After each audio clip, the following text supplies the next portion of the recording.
I'm Dr. Cassie from Vetfolio and host of this B2B discussion, Running on Empty, sponsored by Royal Canin. Today, we're taking on a tough subject, the dangers of compassion fatigue and burnout in the veterinary profession. It's a subject that I'm definitely aware of as a practicing vet and something I think we all worry about as we consider the health and well-being of our coworkers and colleagues. Joining me today is Lori Harbert, the Director of Health and Wellbeing at Blue Pearl, and Dr. Jeannie Bishop. She is the Veterinary Marketing Scientific Communications Manager at Royal Canin. Thank both of you for joining me today. Certainly. Glad to be here. When you look at the numbers, it's staggering. Veterinarians are 3.5 times more likely to die by suicide than the general population. Lori, we know COVID-19, the pandemic, it's added to the stresses faced by the veterinary community. What were some of the underlying stressors in our industry that were already present before we added on the stress of the pandemic? I think what you were seeing in the veterinary community prior to the pandemic is similar to what we're seeing now, but it's like magnified on steroids. So prior to that, you're dealing with the human-animal bond, the impact of that, the change in society around pets and in family members, right? They're no longer just pets that you put outside in the backyard in a doghouse. They are family members. And with that comes much emotions from the owners who own those pets when they're coming into our facilities, whether it's GP or for me, specialty emergency. All of that plays into compassion fatigue. And then as you magnify that outside of the compassion fatigue, it's dealing with the volume and exposure to death and dying, which is a higher rate than any other medical profession. So you're combining many things together to form one major issue related to how the veterinary professionals process that emotion in their everyday work existence. So let's just really underline this point here. When should we ask for help? That's an interesting question. I get asked that all the time. If you're asking when you should ask for help is when you should ask for help. And that's what I tell people. It never hurts to just ask and check in with somebody, right? And understanding what that looks like for you. What are the warning signs that you see? How does that play out around you and your colleagues? And that's really what mental health first aid is all about, is early warning signs, middle stage warning signs, and the severe warning signs where people are leaving the profession or taking their own lives, right? So how do you recognize it earlier? One, it's by admitting that they're there. And what does that look like? What could that look like in any given day? Okay, let's make up a name. We'll use Dr. Smith. Dr. Smith is usually a very organized, on top of things person. And over the last couple of weeks, Dr. Smith is coming into work and her shirts aren't ironed and her lab coat, it doesn't look right. It's stained and she's really disorganized and she's short-tempered. All early warning signs. People calling in late, early warning signs. Missing things on procedures or middle of the road warning signs. Medical mistakes, if you know somebody is really stressed out, is a huge serious warning sign. So there's different levels of warning signs we can pay attention to, but the most simple warning signs are, what has changed about that person? What is different about them? Because you'll hear people say all the time, well, I've always got along with Dr. Smith and I don't know what happened today. She yelled at me. Or the front desk person is losing their marbles over something that's a piece of paper that printed out of the copy machine wrong. So all of these little things that people react to that they normally don't react to are really the first stages that something is going on.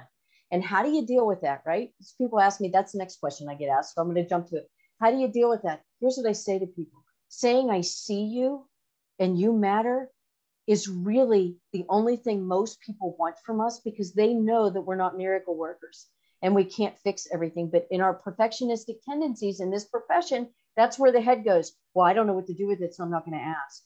So really, to infuse change in the culture is really about just saying, hey, I see you today and you don't seem that you're okay. Or a technician that goes over to Dr. Smith and lays a candy bar on her keyboard that just says, I want you to know that you matter and thank you for what you do. Something as simple as that is what changes things and what saves lives. You don't have to always be in the mental health clinic doing cognitive behavioral therapy to save a life. It's, I see you, you matter, I care about you. I just wanted you to know that I see you today.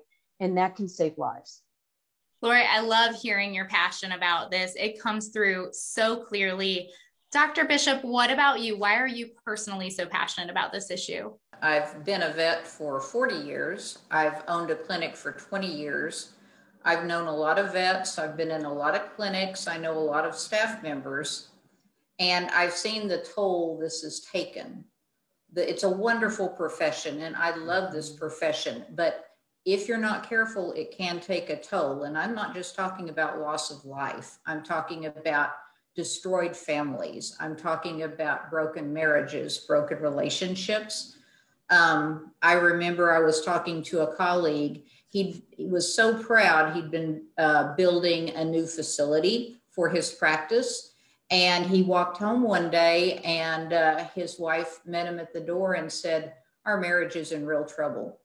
And he said he felt like he'd been driving along and all four tires went flat at once. He didn't see it coming because we have a tendency to bury ourselves in our work, thinking if we work real hard and we do good at our job, then everything else will work itself out.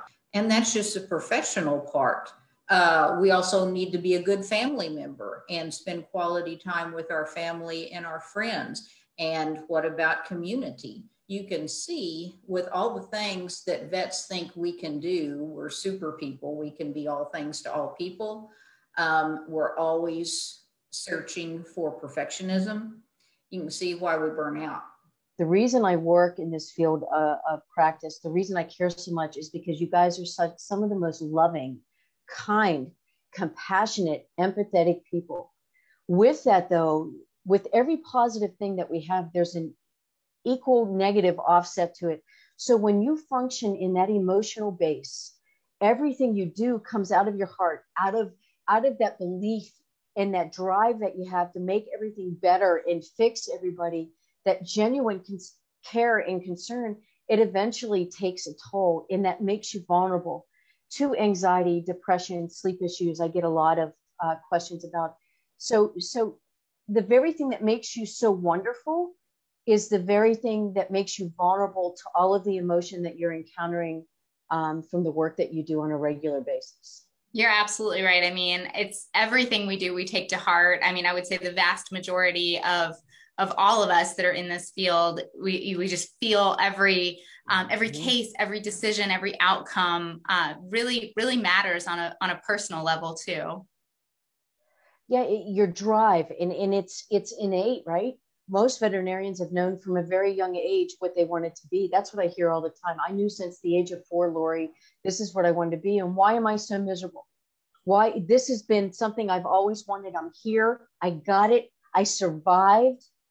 But what happens is when you're striving for goals like that, it's a cultural belief system that's embedded in the veterinary profession, that perfectionism, that need to be perfect, to get it right every time, conflicts with reality that you're not going to get it right every time. There are going to be mistakes. You are going to lose patience. People are going to be angry at you. They're not always going to see it. But in the culture, it's an embedded belief that if you just keep going and you do the next right thing and you get better and you're perfect at it, that you can keep going. But those standards that sometimes veterinary professionals set for themselves and strive for at times, they're not balanced. And that imbalance over time erodes who they are as people. Absolutely. And you mentioned death and dying. I mean, euthanasia is certainly one of the most emotionally challenging parts of our profession. What are the effects of euthanasia that you've seen in your role?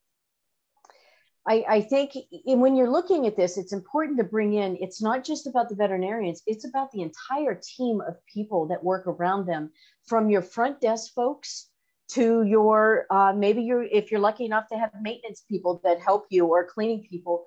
It affects everybody. And what you see when you're related to this death and dying is a compounding issue for those that work in the profession. So you could have doctors in any given day deal with 2 euthanasias. I've had some deal with 15. I've even recently had a doctor who did 25 euthanasias in a 2-day time frame. And the impact of that is complete and emotional exhaustion. And then it compounds. It's not just one day. It's every day, day after day, 365 days out of the year. These teams are exposed to this kind of emotion. And what happens is a general breakdown in their emotional well-being, how they take care of themselves, how they function, how they process information. There's all kinds of aspects that come into play when you're dealing with that high level of emotion, including medical mistakes and all kinds of stuff that can happen on our floors related to that. 25 euthanasias in 2 days. I can't even imagine. When I got the phone call from this particular doctor, there were no words to explain or express to her anything that it's going to be better, because she was just so exhausted, so depleted.